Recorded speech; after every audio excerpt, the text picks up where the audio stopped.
Mullin. Where are we here? Mr. Mullin is recognized. Thank you, Mr. Chair. I have an amendment at the desk, underscored 026. Clerk will read the amendment. We'll report the amendment. Amendment to H.R. 4312, offered by Mr. Mullin, page 17, line 1. Without objection, the reading of the amendment is dispensed with. The gentleman is recognized for 5 minutes in support of the amendment. Thank you, Mr. Chairman. The college sports landscape is changing at a breakneck pace. And through all this change, Congress is entering the fray to determine what the federal government's role will be in this new landscape.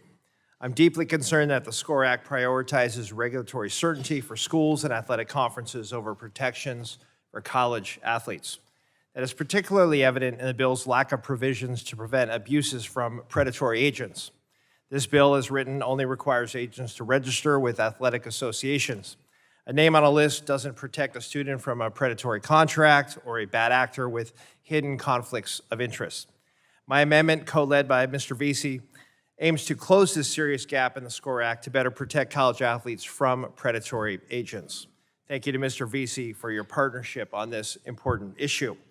First, my amendment would codify that agents representing college athletes have a fiduciary duty to act in the best interests of their clients.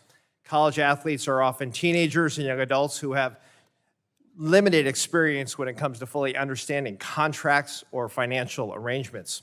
As they navigate this increasingly complex landscape, their agents should be legally obligated to put the athlete's interests first, just like any other financial representative. Second, my amendment would direct the FTC to study the implications of establishing an independent entity to certify and regulate agents who represent college athletes. In professional leagues like the NFL or the NBA, players' associations regulate agents. If professional sports already recognize the importance of independent oversight of agents, it is only logical that we examine how a similar structure could work in college sports. My amendment ensures that college athletes have proper representation. I urge adoption of the amendment, and I yield back. Would the gentleman yield to me remaining time? Mr. Mullin? Yes, yielding to. I just wanted to support the amendment because it addresses a real issue facing college athletes and some athletes who are even younger. The issue of these sleazy agents talking young clients into contracts that are not in the client's best interest. The SCORE Act does not provide meaningful protections for athletes against greedy agents or predatory contracts. And this amendment offers two common-sense first steps to addressing these problems. First, it requires that an agent act in the best interests of the athlete. And second, it directs the Federal Trade Commission to conduct a study of how we can best create a third-party certification process for agents. So this amendment offers important steps in the right direction of protecting college athletes from agents acting in bad faith, and they are out there.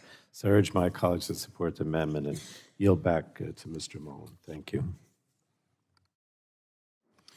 Thank you. The chairman does recognize and thank the gentleman from California for offering this amendment. And this is another one of those areas where we believe there is common ground. And would suggest and respectfully ask the gentleman from California to be willing to withdraw with the commitment to work forward on this moving forward. With that commitment, Mr. Chair, yes, certainly I'll withdraw. Thank you. Appreciate your willingness so much to cooperate.